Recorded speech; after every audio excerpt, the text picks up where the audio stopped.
नमस्कार दोस्तों, मेरा नाम है सत्यदेव आर्या और आज हमारा एक नया एपिसोड है बिहाइंड द कैमरा का सेकंड एपिसोड है। तो उसमें हमारे साथ जगदीश सर मौजूद है। सर जो है बहुत सीनियर फोटो जर्नलिस्ट हैं, काफ़ी न्यूज़पेपर में एडिटर रह चुके हैं। सर बहुत समय से फोटोग्राफी कर रहे हैं, तो हम सर से जानेंगे सर आपने जो लाइफ का एक्सपीरियंस रहा, आपने सर किस तरह से फोटोग्राफी स्टार्ट की, कौन सा सन था सर, उसके बारे में हम कुछ जानेंगे। और क्या क्या सर आपके साथ प्रॉब्लम्स रहा उस समय सर, आप जिस तरह से फोटोग्राफी कर रहे थे।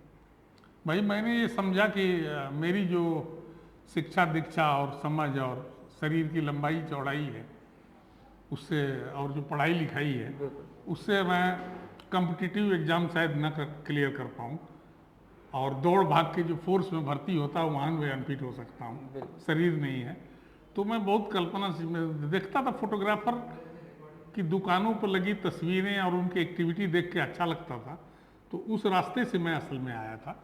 मुझे ये भी नहीं पता था कि आगे जाने के बाद फोटोग्राफी में क्या क्या अपॉर्चुनिटीज़ हैं, कैसे आपकी पहचान बनती है, कुछ भी पता नहीं था। जहाँ तक सीखने का मतलब है तो उन दिनों इंस्टीट्यूशन नहीं थे, बिल्कुल तो गुरु का मतलब होता था कि जो मालिक लोग हैं उनकी सेवा कीजिए, अगर वो बताएं तो मैं फ़ोटो खींचना शुरू कर दिया। 56-60 का फोटोग्राफर, 56-60 का। 56-60 का फोटोग्राफर एक बोलते हैं अच्छा। कि अगर आपको शटर स्पीड अपर्चर का पता ना हो हाँ और फिल्म पर एनालॉग का जमाना था, बिल्कुल। फोटो खींचना हो तो 60 वो कहते थे शटर को, 60 लगा दीजिए।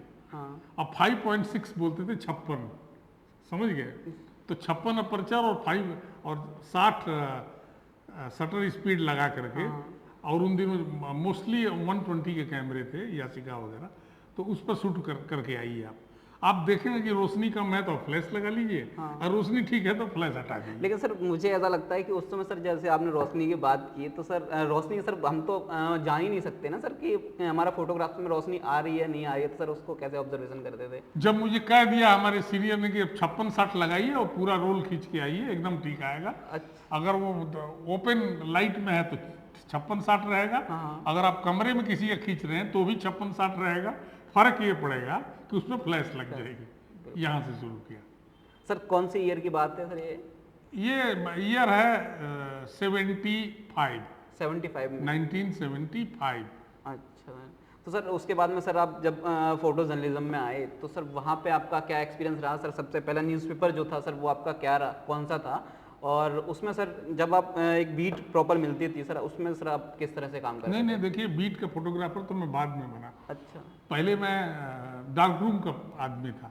बिल्कुल। तो वो जो फिल्म में सीनियर फोटोग्राफर लाते थे, धोनी प्रिंट बनाना, हाँ और ट्रेनिंग भी असली वही होती है फोटोग्राफी की। कैमरे से ट्रेनिंग फोटोग्राफी की एनालॉग में खास तौर से कम है, ज़्यादा ट्रेनिंग डार्क रूम में है। डार्क रूम से क्या क्या आप सीखते हैं? पहला सीखते हैं कि टोन समझना, केमिकल सोचते किस केमिकल का रिएक्ट करेगा ये समझते हैं। चूंकि आप इन लार्जर पर प्रिंट करते हैं तो पिक्चर की कंपोजिशन भी समझते हैं। बिल्कुल। ऐसा भी लगता है कि लूज फ्रेम है तो हम उसको बोल्ड कर लिया करते हैं। हाँ। तो लगता था कि अगर मैं खींचता तो मैं यूँ खींचता, बिल्कुल। इन्होंने यूँ क्यों खींचा है। तो ये कंपोजिशन भी वहीं सीखने को मिलती है। तो वो सीखते हुए, और पहला अखबार था आनंद बाजार पत्रिका ग्रुप, जिसके तमाम पत्र पत्रिकाएं और 3 दैनिक अखबार थे।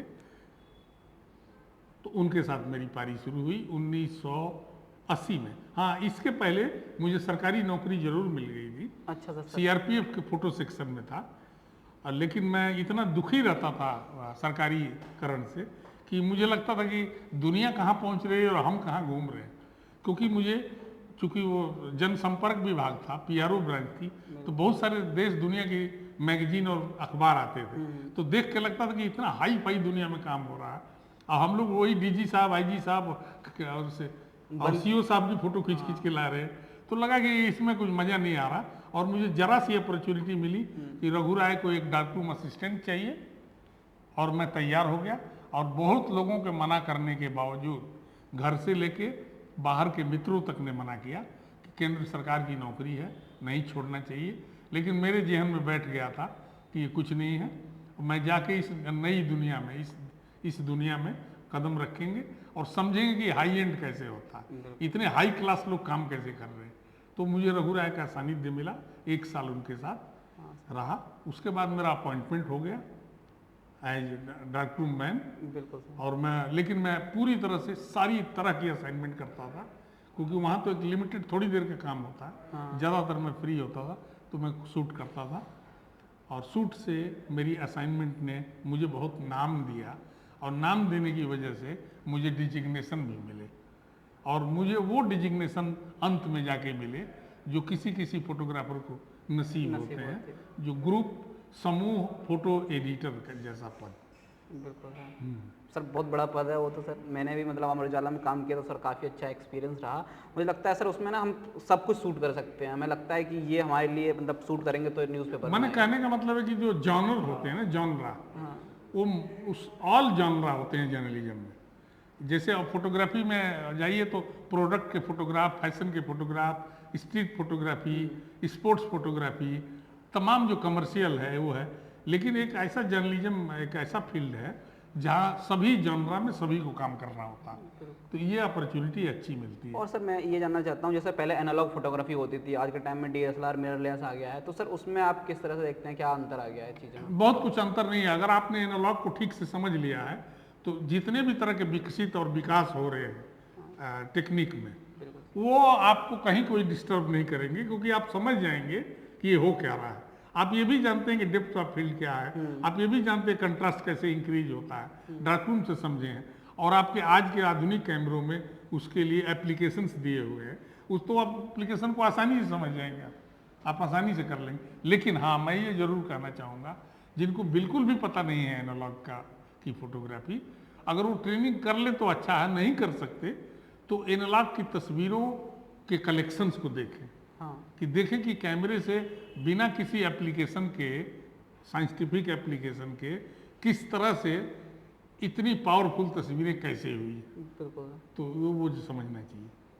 सर जैसे कि आपका जो मैंने एक फेसबुक पे प्रोफाइल देखा सर, उसमें आपने सर फूलन देवी का जो फोटो शूट किया है, मैंने देखा सर, बाई नेम स्टोरी बड़ी सर फ्रंट पेज पे सर आपकी आई थी, तो सर उसका एक्सपीरियंस क्या आता सर? उस समय सब बड़े खतरनाक सर दौर हुआ करता था। देखिए ऐसा है कि सीधी सीधी बात, लोग कई बार कंफ्यूजन करते हैं कि फोटोग्राफ की क्वालिटी से नाम नहीं होता होगा। हाँ। वो न्यूज मैन होता है फोटोग्राफर, और जो आज का जमाना है कि फोटोग्राफ में क्वालिटी, जो हमारा जॉनरा है जर्नलिज्म, उसके अलावा जो दूसरे जॉनर्स हैं उसमें क्वालिटी की ज़रूरत है। फोटोग्राफी की क्वालिटी बहुत स्ट्रांग होनी चाहिए। जर्नलिज्म में ऐसा नहीं है। जर्नलिज्म में ये है कि अगर आपकी न्यूज का को ज़्यादा कम्युनिकेटिव पिक्चर है, वो पर्सनालिटी, इवेंट न्यूज के लिहाज से बहुत पावरफुल है, और वहाँ पर आपने कर लिया, कुछ ऐसे दुर्लभ चीज़ों को कर लिया जहाँ पहुँचना जाना मुश्किल है, तो आप जल्दी हाईलाइट हो जाते हैं। ये मौका मुझे मिलते गए, और ये बाद में भी मिले हैं। ये बिल्कुल बहुत बाद के दिनों में भी 2-4 चीज़ ऐसी मिल जाती है जिसमें चर्चा हो जाती है। सर मैं ज़्यादा मतलब इंटरव्यू नहीं खींचूंगा, मैं सर ये जानना चाहता हूँ कि पहले की फोटोग्राफी में और आज के टाइम में जो फोटो जर्नलिस्ट होते हैं, तो सर उसमें सर क्या डिफरेंस आ गया है? मतलब आज के टाइम में फोटो जर्नलिज्म में मतलब लोगों को करियर बनाना चाहिए, जाना चाहिए, या फिर सर कैसे करना चाहिए, एक बार आप बता सकते हैं? फोटो जर्नलिज्म में जाने से पहले उनको ज़रूरी है कि किसी इंस्टीट्यूशन से, बेहतर इंस्टीट्यूशन से उनको पढ़ाई करनी जरूरी है। वो जो फोटो जर्नलिज्म में जो गुरुओं से सीखते थे, उससे वैसा सीख करके इस ज़माने में आप सरवाइव नहीं कर सकते। आपको पूरी तरह से ठीक से करना है, फिर एक जॉनरा चुन सकते हैं जर्नलिज्म का। जर्नलिज्म बहुत टफ है, रिक्वायरमेंट जो है तमाम सोर्सों से पूरी हो जाती है, तो इसलिए अपॉर्चुनिटी थोड़ी कम हो गई है। आगे देखते हैं क्या होता है। लेकिन हाँ, एक और बात कहूँगा, अगर अखबार में अपॉर्चुनिटी घटी है तो डिजिटल प्लेटफॉर्म बढ़े हैं, बिल्कुल, तो वहाँ अपॉर्चुनिटी है भी, ऐसा नहीं कि खत्म हो गया है। लेकिन आपको पहले पढ़ना समझना होगा, वो गुरुओं से सीखने से अब नहीं चलेगा काम। बिल्कुल, वो जमाना बदल गया। उसके लिए अच्छा एक एकेडमी आपको ज्वाइन करना पड़ेगा। सर का सजेशन यही है कि जिससे कि आप बहुत अच्छा सीख सकें, और आज के टाइम में कंटेंट में जो क्वालिटी होगा ना, उस क्वालिटी से ही आप आगे बढ़ सकते हैं। सर जॉनरा तो आप कुछ भी चुन लीजिए, wild life, street photography, product कर लीजिए, फैशन कर लीजिए, जर्नलिज्म कर लीजिए, कुछ भी कर लीजिए, लेकिन पहले पढ़ लीजिए। बिल्कुल, पढ़ना, ताकि फोटोग्राफी के भीतर घुस जाइए, फिर तमाम खिड़की दरवाजे हैं खोल खोल के जहाँ मर्जी निकल जाए। बिल्कुल बिल्कुल, ठीक है ना, ये मतलब। बिल्कुल सर। सर तो अभी हमारा बहुत छोटा इंटरव्यू रहा, हालांकि सर का तो मतलब इतना बड़ा एक्सपीरियंस रहा है, सर काफ़ी समय न्यूज़ में काम किए हैं, तो फिर इतना बहुत ज़्यादा इंटरव्यू को लास्ट नहीं करेंगे हम, तो आज के लिए इतना ही। Thank you so much.